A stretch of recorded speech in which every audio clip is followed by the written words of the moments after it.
আসসালামু আলাইকুম সবাইকে। ব্রাইট মাইন্ডস এর তরফ থেকে আজকে আমরা নতুন একটা শব্দ শিখব। শব্দটা হচ্ছে অ্যাবাস।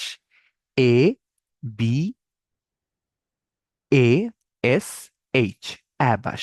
অ্যাবাস শব্দটার কি অর্থ হতে পারে আমরা একটু ভাবি। অ্যাবাস শব্দটার অর্থ হচ্ছে টু এম্বারেস বা লজ্জিত হওয়া। তার মানে অ্যাবাস অর্থ হচ্ছে টু এম্বারেস বা লজ্জিত হওয়া। এরপরে আমরা অ্যাবাসকে বোঝার জন্য একটু সেন্টেন্স নিয়ে ভাবি, একটু সেন্টেন্স নিয়ে চিন্তা করি কি হতে পারে, কিভাবে করে আমরা ব্যবহার করব। এর জন্য আমরা একটু ছবি দেখি, ছবি দেখে তারপর আমরা সেন্টেন্সে যাব। দেখি তো একটা ছবি দেখি কিরকম ভাবে বোঝা যায় কিনা। এই যে এই ছবিটা একটু লক্ষ্য করুন, এখানে দেখা যাচ্ছে একটা মেয়ের রিপোর্ট কার্ড। রিপোর্ট কার্ডে সে পেয়েছে এফ, তার মানে সে ফেল করেছে। যেহেতু সে ফেল করেছে সেই কারণে সে কিন্তু খুবই লজ্জা পেয়েছে। তার মানে সে কি হয়েছে, লজ্জিত হয়েছে বা অ্যাবাস হয়েছে। লজ্জিত হয়েছে বা অ্যাবাস হয়েছে, তার মানে এই জন্য সে কিন্তু হাত দিয়ে মুখ ঢেকে রেখেছে। তাহলে কিন্তু আমরা ছবি দেখেও বুঝতে পেরেছি। তাহলে আমরা একটু সেন্টেন্সের দিকে চলে যাই অ্যাবাসটা বোঝার জন্য। সেন্টেন্সেস উইথ অ্যাবাস কি হতে পারে?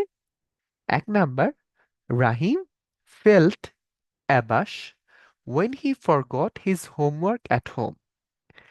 রহিম তার হোমওয়ার্ক বাসায় রেখে এসেছে, তার তো স্কুলে আনার কথা ছিল। এই কারণে রহিম কি ফিল করেছে? রহিম খুবই লজ্জা পেয়েছে বা অ্যাবাস হয়েছে।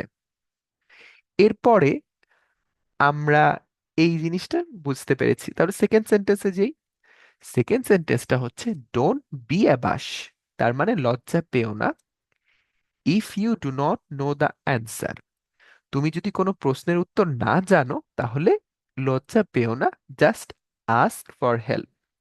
তাহলে এখান থেকেও কিন্তু আমরা বুঝতে পারলাম অ্যাবাস দিয়ে একটা সেন্টেন্স তৈরি। এখন তোমরাও কিন্তু একটা সেন্টেন্স তৈরি করতে পারো, তাই না? তোমরা নিজেদের মতন করে একটা সেন্টেন্স তৈরি করতে পারো। আচ্ছা, এবার একটু এক্সারসাইজ করা যাক তো।